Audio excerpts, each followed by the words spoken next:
அரண்மனை தோட்டத்துல இருந்து அரண்மனைக்கு வந்த மங்கையர்க்கரசி அன்னைக்கு ஃபுல்லா தரையில நடக்கவே இல்லை. ஆனந்த வெள்ளத்துல தான் மிதந்துட்டு இருந்தா. அவ கொஞ்சம் கூட எதிர்பார்க்காத விஷயம் நடந்திருக்கு. அவ அப்பா போர்க்களத்துக்கு போனதுக்கு அப்புறம் அவ வாழ்க்கையே சூனியமா மாறிடுச்சு. அந்த சூனியத்தை போக்கி அவ வாழ்க்கையவே மாத்தினது அவளோட காதலன். யாரும் உள்ள வர முடியாத பல்லவ அரண்மனைக்குள்ள அவளை தேடி வந்தான். வந்து அவனோட காதலையும் சந்தேகத்துக்கு இடமில்லாம சொல்லிட்டான். இதுக்கு மேல அவளுக்கு என்ன வேணும்? இத பத்தி யார்கிட்டயாவது சொல்லணும்னு அவ மனசு துடிச்சிட்டு இருந்துச்சு. ஆனா யார்கிட்ட சொல்றது? நம்மள மகளா நினைச்சு அன்பு செலுத்திட்டு இருக்க புவன மகாதேவி கிட்ட தான் சொல்லணும். ஆனா அவங்களோட முகமும் சுபாவமும் சாயங்காலத்துல இருந்து கொஞ்சம் மாறி போய் இருந்துச்சு. இந்த விஷயத்த சொல்லி கேட்கக்கூடிய நிலைமையில அவங்க இல்லைன்னு தெரிஞ்சுக்கிட்டா. பூஜையப்போ கூட அவர் முகத்துல சாந்தமோ இல்ல புன்னகையோ இல்ல. மங்கையர்க்கரசி கிட்ட கூட 2-3 தடவை சிடுசிடுன்னு பேசினாங்க. சாதாரண நாளா இருந்தா அப்படி பேசினதுக்கு மங்கையர்க்கரசி அழுதுருப்பா. ஆனா இன்னைக்கு அதெல்லாம் அவ பொருட்படுத்தவே இல்லை. நம்ம சந்தோஷத்தை அவங்க கிட்ட சொல்ல முடியலேன்னு மட்டும்தான் கவலைப்பட்டா.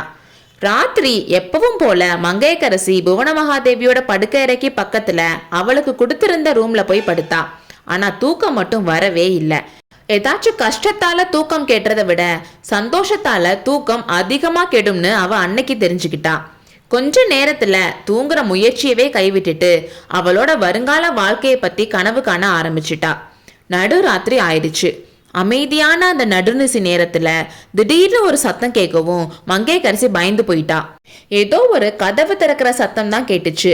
அது லேசான சத்தம்னாலும் அந்த டைம்ல அப்படி திடீர்னு கேட்டனால அவளுக்கு பயத்தை வர வச்சுச்சு. அவ ரூமுக்கு வெளியில தாழ்வாரத்துல யாரோ நடக்கிற மாதிரி சத்தம் கேட்டுச்சு. இந்த டைம்ல புவன மகாதேவி ரூமுக்கு பக்கத்துல நடக்கிறது யாரா இருக்கும்? மங்கையர்க்கரசி திகிலோட படுக்கையில இருந்து எந்திரிச்சு உட்கார்ந்தா. காலடி சத்தம் இன்னும் பக்கத்துல கேட்டுச்சு. அப்படி யார் வராங்கன்னு தெரிஞ்சுக்க அவளுக்கு ஆசையும் அதிகமாச்சு. சத்தம் போடாம படுக்கையில இருந்து எந்திரிச்சு தாழ்வாரம் தெரியற மாதிரி இருந்த ஒரு ஜன்னல் பக்கத்துல போய் மறைஞ்சு நின்று பார்த்தா. 2 பேர் வந்துட்டு இருந்தாங்க. முன்னாடி தீப்பந்தத்தை புடிச்சிட்டு ஒரு தாதி பெண் வந்தா. அவளுக்கு பின்னாடி வானமாதேவி வந்துட்டு இருந்தாங்க. ஆனா அவங்களோட முகம் ஏன் பேயடிச்ச மாதிரி வெளுத்து விகாரமா இருக்கு? அவங்க 2 பேரும் மங்கையர்க்கரசியோட ரூமை தாண்டி போனதும் தாழ்வாரத்தோட இன்னொரு பக்கத்துல ஒரு கதவு திறந்திருக்கிறத அவ பார்த்தா. அவ அந்த அரண்மனைக்கு வந்ததுல இருந்து அந்த கதவு திறந்து பார்த்ததே இல்லை. வானமாதேவி அரண்மனையில இருந்து இந்த மாளிகைக்கு வர்றதுக்கான சுரங்க வழி கதவுன்னு கேள்விப்பட்டிருந்தா. அந்த சுரங்க வழியா தான் இப்போ வானமாதேவி வந்திருக்கணும். இந்த நடுராத்திரியில அவ்வளோ ரகசியமா சுரங்க வழி மூலமா எதுக்கு வந்திருக்காங்க? இந்த கேள்விக்கு பதில் அவளுக்கு அடுத்த செகண்டே கிடைச்சிச்சு. வந்தவங்க 2 பேரும் புவன மகாதேவியோட ரூம் வாசல்ல நின்னாங்க. தாதி பெண் லேசா கதவை தட்டுனா. உள்ள இருந்து யாருன்னு குரல் வந்ததும் நான் தான் அம்மான்னு வானமாதேவி சொன்னாங்க. இதோ வந்துட்டேன்னு சொன்ன அடுத்த செகண்டே கதவு திறந்துச்சு. தாதி பெண்ணை வெளியில நிப்பாட்டிட்டு வானமாதேவி மட்டும் உள்ள வந்தாங்க. வானமாதேவியோட பயந்த முகத்தை பார்த்த புவன மகாதேவிக்கு மனசுல கவலையும் பயமும் வந்துச்சு. நிலாவுக்கு இணையா பிரகாசமான பல்லவ சக்கரவர்த்தினியோட வனப்பு நாளுக்கு நாள் மாறி போறதுக்கு காரணம் என்ன? அவருக்கு அப்படிப்பட்ட கவலையும் பயத்தையும் உருவாக்குற காரணம் என்னவா இருக்கும்? சக்கரவர்த்தி போர்க்களத்துக்கு போனதுக்கு அப்புறம் கூட தைரியமா தான் இருந்தாங்க. அப்படிப்பட்டவங்க இப்படி மாறி இருக்காங்கன்னா அப்படி என்ன ஆபத்து வந்துட்டு இருக்கு? இந்த ஆபத்து அவரோட போச்சா இல்ல இந்த அரண்மனையில இருக்க மற்றவங்களையும் பாதிக்குமா? இந்த கேள்விகளுக்கான பதில் தெரிஞ்சுக்கிறதுக்காக ஒட்டு கேட்கறது தப்பு இல்லைன்னு முடிவு பண்ணி புவன மகாதேவிக்கும் மங்கையர்க்கரசி ரூமுக்கும் நடுவுல இருந்த கதவு பக்கத்துல போய் நின்று அவங்க பேசுறத கேட்க ஆரம்பிச்சா. அவங்க பேசின விஷயம் மங்கையர்க்கரசிக்கு பீதியை உண்டு பண்ணி உடம்பெல்லாம் நடுங்க வச்சுச்சு. அப்படி அவங்க என்ன பேசிக்கிட்டாங்கன்னு பார்ப்போம். அம்மா, ஒருவேளை தூங்கிட்டீங்களா? மகளே, நீ சொல்லி அனுப்பியிருக்கிறப்போ எப்படி தூங்குவேன்? உன்னை எதிர்பார்த்துட்டு தான் காத்துட்டு இருந்தேன். ஆனா எதுக்காக இப்படி நடுராத்திரியில வந்திருக்க? உன் முகம் ஏன் இப்படி வெளிரி போயிருக்கு? ஐயோ பாவம், ரொம்ப நாளா நீ தூங்கல போலியே. ஆமா அம்மா, நெடுமாறன் என் அரண்மனைக்கு எப்போ வந்தானோ அன்னைக்கே என் தூக்கம் போயிருச்சு. அம்மா, பக்கத்து ரூம்ல யாராவது இருக்காங்களா? நம்ம பேசுறது யார் காதலையாவது விழுந்துட போகுது. இது என்ன பயம் மகளே? யார் காதல விழுந்தா என்ன? யாருக்கு நீ பயப்படுற? பல்லவ சாம்ராஜ்யத்தோட சக்கரவர்த்தினி, மகேந்திர பல்லவரோட மருமகள், மாமல்லரின் பட்ட மகிழ்ச்சி, யாருக்காக இப்படி பயப்படணும்? யாருக்காக நான் பயப்படுறேன்னா கேக்குறீங்க? நம்ம அரண்மனையில வேலை பார்க்குற ஒவ்வொரு வேலையாட்கள் கிட்ட கூட தான் நான் பயப்படுறேன். அப்படின்னா உன் கூட கூட்டிட்டு வந்தியே அவ பிறவி செவிடு ஊமை, அதனால தான் கூட்டிட்டு வந்தேன். மகளே, என்னாச்சு? உன்கிட்ட வேலை செய்யறவங்க கிட்டயே பயப்படுற மாதிரி என்ன நடந்துச்சு? வீரபாண்டிய குலத்துல பிறந்து வீர பல்லவர் வம்சத்துல வாழ்க்கைப்பட்டவ இப்படி பயப்படலாமா? இது என்ன அவமானம்? அம்மா, இதுல இருக்க மான அவமானம் எல்லாம் பாண்டிய குலத்துக்கு தான், பல்லவ குலத்துக்கு இல்ல. என் அரண்மனை பணிப்பெண் ஒருத்தி சமணர்களோட ஒற்றராகி நெடுமாறனுக்கும் சமணர்களுக்கும் நடுவுல தூது போயிட்டு வந்துட்டு இருக்கான்னு தெரிய வந்துச்சு. அவ ஏதோ சொன்னனால நேத்து நடுராத்திரியில நெடுமாறன் சமணர்களை பார்த்துட்டு வந்திருக்கான். என்ன சொல்ற மகளே? காஞ்சியில இன்னும் சமணர்கள் அவங்க வேலையை பார்த்துட்டு இருக்காங்களா? ஆமா அம்மா, நெடுமாறன் நீங்க வந்தப்போ அவங்களும் கூடவே வந்திருக்காங்க.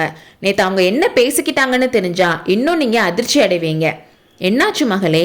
நெடுமாறனோட மனசை கெடுக்கிறதுக்காக அவங்க என்னென்னமோ மந்திர தந்திரங்களை யூஸ் பண்றாங்களாம். பாவம், நெடுமாறனோட புத்தி ரொம்ப பேதலிச்சு போயிடுச்சு. ஆனா சமணர்களோட நோக்கம்தான் என்ன? யாரோ ஒரு பையனை மந்திர சக்தியால மயக்கி வருங்காலத்துல வரப்போறத அகக்கண்ணால பார்த்து சொன்னாங்களாம். வாதாபி போர்ல வெற்றி பெற்ற உடனே உங்க மகன் நெடுமாறன் மேல பொறாமை அவனை கத்தியால வெட்டி கொல்ற மாதிரி அவன் பார்த்து சொன்னானாம். இது என்ன கொடுமை? அப்புறம் ஆனா அந்த விதியை கூட சமண சித்தர்களோட சக்தியால மாத்தலான்னு சொன்னாங்களாம். அவங்க சொல்ற மாதிரி கேட்டு நடந்தா நெடுமாறனை தட்சிண தேசத்தோட சக்கரவர்த்தியா இந்த காஞ்சிலேயே பட்டாபிஷேகம் செஞ்சு வைக்கிறதா சொன்னாங்களாம். இதெல்லாம் உனக்கு எப்படி தெரிஞ்சிச்சு மகளே? நம்ம ஒற்றர் தலைவன் சத்ருகனன் எல்லாத்தையும் ஒளிஞ்சிருந்து பார்த்துட்டு இருந்தானா. ஆஹா, மகேந்திர பல்லவர் மேல பழி தீர்த்துக்க சமணர்கள் நல்ல சந்தர்ப்பத்தை தேடிட்டு இருக்காங்க அம்மா. ஆனா அவங்க உண்மையிலேயே சமணர்களும் இல்லையா? வாதாபியோட ஒற்றர்கள் சமணர்கள் மாதிரி வேஷம் போட்டுட்டு இந்த மாதிரிலாம் பண்றாங்களாம். அப்படின்னா அவங்கள உடனே சிறைப்பிடிக்கிறதுக்கு என்ன? சிறைப்பிடிச்சா ஏதாச்சும் ஆபத்து வரலான்னு சத்ருகனன் பயப்படுறான். பாண்டிய சைன்யத்தை உடனே காஞ்சியை கைப்பற்ற சொல்லி நெடுமாறன் சொல்லலானோ காரியம் மிஞ்சி விபரீதமாயிரும்னு பயப்படுறான். வேற என்ன யோசனை சத்ருகனன் சொல்றான்? அவனுக்கு ஒன்னும் சொல்ல தெரியல. சக்கரவர்த்திக்கு உடனே செய்தி அனுப்பணும்னு சொன்னான். ஆனா நான் அவருக்கு போருக்கு கிளம்புறப்போ ஒரு வாக்குறுதி கொடுத்துருக்கேன். அதை நிறைவேற்றியே தீருவேன். உங்ககிட்ட அனுமதி வாங்கிட்டு போகதான் வந்தேன். அப்படியா? மாமல்லருக்கு நீ என்ன வாக்குறுதி கொடுத்த? நெடுமாறனால ஏதாச்சும் ஆபத்து வரதா இருந்தா என் கையால அவனுக்கு விஷத்தை கொடுப்பேன், இல்லைன்னா கத்தியால குத்தி கொள்வேன்னு வாக்குறுதி கொடுத்துருக்கேன். இது என்ன பாவம்? உன் தலையில இவ்வளோ பெரிய பாரத்தை வச்சுட்டு என் மகன் எப்படி கிளம்பி போனா? அம்மா, அவர் என் மேல முழு நம்பிக்கை வச்சிருக்காரு. அந்த நம்பிக்கையை உண்மையாக்குவேன். மகளே, எனக்கு நாளைக்கு சாயங்காலம் வரைக்கும் டைம் கொடு. முடிவா என் யோசனைய சொல்றேன். அம்மா, அடுத்த அறையில யாரு இருக்கா? ஏதோ சத்தம் கேட்ட மாதிரி இருந்துச்சு.